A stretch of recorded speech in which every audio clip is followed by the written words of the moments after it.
O Fluminense vai até Florianópolis jogar pela Copa do Brasil. Isso pode trazer boas memórias, como em 2007, ou memórias não tão boas, como em 2018. Depende de para qual estádio a gente vai. Se tratando do estádio do jogo de hoje, é Estádio Feliz. Pré-jogo de Figueirense e Fluminense.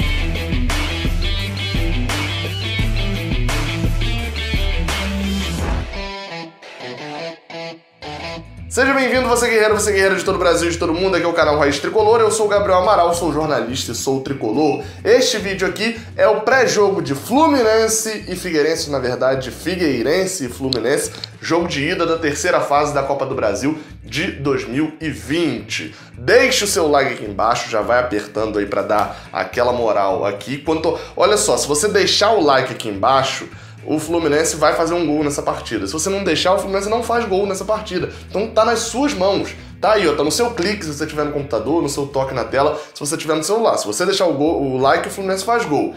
Se inscrever, aí o Fluminense goleia, meu amigo. Se deu o like e se inscreveu, você não estava inscrito aí, do Fluminense goleia. A partida será às 7h15 da noite, jogo bem cedo, né? A Copa do Brasil tem utilizado desse horário, e será transmitida, já que se você não estará no Orlando Scarpelli, que eu acho bem difícil que a boa parte desse público aqui esteja, se você não estará lá no estádio, assista pelo Sport TV, que é o único canal que vai transmitir a partida partir das 7h15. Mas se você não vai poder assistir no Sport TV, não tem o Sport TV, enfim, ou não estará no Orlando Scarpelli, baixe o aplicativo OneFootball. Você sabe que você uma hora vai precisar do OneFootball. O dia talvez seja hoje. Baixa aqui, você vai receber os resultados ao vivo no seu celular e ainda tem notícias do Flusão também.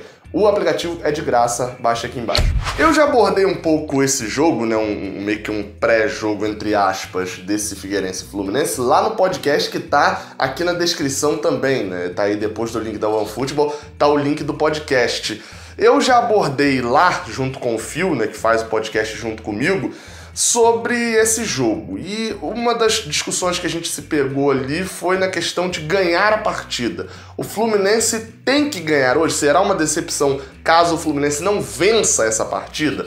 A gente sabe que, se tratando do confronto por inteiro, inclusive contando o jogo de volta na semana que vem, é óbvio que se o Fluminense não se classificar com o Figueirense, é uma decepção gigantesca. Mas, assim, necessariamente, será uma decepção se não ganhar os dois jogos? Eu e o Phil entramos ali em rota de colisão nessa discussão e hoje, 2 dias depois, né, da gravação do podcast, eu já tendo a mudar um pouco de opinião, concordar mais com ele, de que esse Figueirense, que é o Figueirense que na Copa do Brasil em 2020, ele já entrou com o background de um ano horroroso em 2019, né? Quase caiu para a Série C, um problema seríssimo na questão de clube-empresa, chegando da WO numa partida da Série B. E na primeira fase da Copa do Brasil, ganhou por 2-1 do Novo Horizontino. Um adversário dificílimo para a primeira fase, porque é um time com muito investimento, assim como os times do interior de São Paulo que jogam a primeira divisão do Campeonato Paulista, ganhou por 2-1. E o segundo jogo, na segunda fase, um jogo que eu assisti contra o Vitória, do Espírito Santo, um sofrimento absurdo para ganhar do Vitória. Não é o Vitória da Bahia, é o Vitória do Espírito Santo. Ganhou de 1-0 aos 40 evral do segundo tempo. O jogo estava indo para os pênaltis. No Catarinense, tá em 4º lugar, atrás de times como o Brusque, por exemplo, que é um novo rico lá de Santa Catarina, mas também está à frente de times que já frequentaram a Série A nos últimos anos. Ou seja, o que a gente pode dizer? O Figueirense é um time que tem o carimbo de Série A. Só que é o clube, na verdade, que tem um carimbo de Série A, mas esse time não tem esse carimbo. Então a gente respeita o Figueirense, é um adversário que eu igualaria ali, por exemplo, um Goiás, que é o que o Vasco tá pegando, e a respeito de nome de time, né? É um time que você tá habituado a ver na Série A, mas esse time, esse elenco atual, não é um elenco que seja um time para ser um adversário porque o Fluminense vem jogando. Vamos lembrar, será apenas o nosso 3º adversário contando Série A e Série B. A gente só enfrentou Flamengo e Botafogo até agora. Ou seja, é um teste também fora de casa, mas o Fluminense precisa ganhar o jogo. Na parte do bola em campo, a gente entra pro como ganhar esse jogo. Bem, o Odair Hellmann já viu o como ganhar esse jogo no domingo passado contra o Resende, né? Por mais que ele tenha sido poupado algumas peças, não como, por exemplo, o Egídio na lateral esquerda, o Fluminense sabe o que precisa fazer para ganhar do Figueirense. Basicamente, Odair, repita a escalação do domingo, voltando com os que foram poupados. Não devemos ter surpresa na escalação.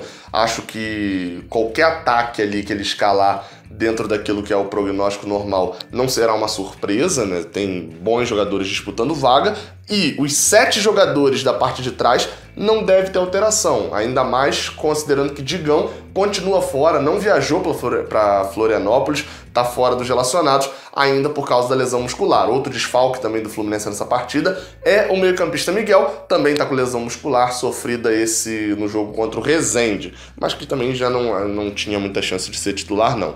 Ou seja, a escalação está aparecendo aqui do lado, a provável escalação de Odair Hellmann com... No gol, Muriel, na lateral direita, Gilberto, Nino, Matheus Ferraz na zaga e Egídio de volta na lateral esquerda, Hugo é uma mistura de Hudson e Iago, mas não. Hudson e Iago, e mais na frente, aí o que eu acho que o Odair vai acabar escalando, com o Nenê e o trio de ataque com o Marcos Paulo aberto na ponta, Evanilson pelo centro e na direita com o Wellington Silva. Acho que vai acabar sobrando para o Fernando Pacheco dessa vez. Vou repetir até o que eu falei no podcast também. Vai lá ouvir, o podcast é muito maneiro. Tem bastante coisa além disso que eu tô falando aqui. O Marcos Paulo, para mim, ao longo do ano, o time ideal do Fluminense ao longo do ano vai ser com o Marcos Paulo jogando de camisa 10. Para mim esse vai ser, ou então caso o Fluminense vá para um 4-4-2, tenha 2 jogadores jogando pelo meio, talvez ele como segundo atacante. Mas hoje, a única vaga que sobra para ele é na ponta, infelizmente. Eu acho que é um desperdício colocar um centroavante com tanta qualidade com a bola no pé, já que o esquema do Fluminense não prioriza a participação do centroavante. O centroavante aparece para fazer gol. Isso ele faz, o Evanilson também. Então é melhor ter ele fora da área. Vamos ver, assim, vocês sabem que eu sou muito contra botar ele na ponta. Mas é onde tá sobrando vaga pra ele hoje. Não tem como você tirar um Nenê também hoje, do jeito que ele tá fazendo gol no Fluminense. Vale dizer também que não existe gol fora de casa como critério de desempate. Isso é importante destacar, ou seja, não importa se o Fluminense vier de lá com um 3-1, por exemplo, não é melhor do que um 2-0. O gol fora de casa não é mais critério de desempate. Por exemplo, um resultado que seria horroroso se tivesse, seria um 0-0, por exemplo, lá, né? 1-0 pro Figueirense. Agora, sem esse critério de gol fora como o critério de desempate, não importa muito quantos gols o Fluminense vai fazer lá, e sim a diferença do resultado que o Fluminense vai abrir no jogo de ida lá em Florianópolis. A arbitragem da partida será feita pelo senhor Vinícius Gonçalves Dias Araújo. Árbitro normalmente tem 3 nomes, né? Eles colocam os 3 nomes, esse aqui tem 4. Ele já apitou 3 jogos do Fluminense, e sendo que 2 chamam a atenção. Na verdade, então é um que não chama a atenção, né? Mas são 2 que chamam a atenção. O primeiro deles foi num Fla-Flu em 2017 pelo Brasileirão. Esse jogo não lembro o placar, mas eu acho que foi 2-2.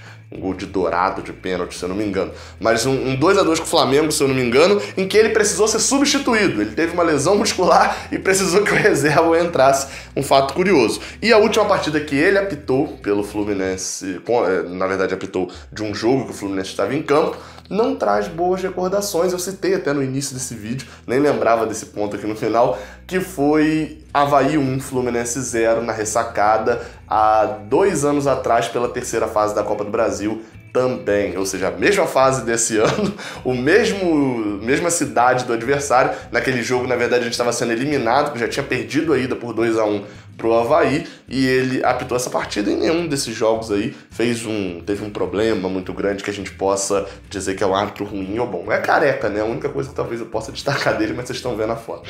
Logo após a partida, tem análise pocket aqui no canal, eu estaria em casa, então o jogo acaba ali 9h15, por volta de uns 15 minutos para poder gravar, então 9h40, 9h45, ali quando estiver começando o jogo que vai passar na Globo, que eu nem sei qual é e também não importa muito saber, você já vai ter uma análise pocket aqui no seu celular. Então se inscreve aqui embaixo, ativa o sininho e não deixe de acompanhar aqui o Raiz Tricolor. Saudações tricolores, até a próxima, valeu!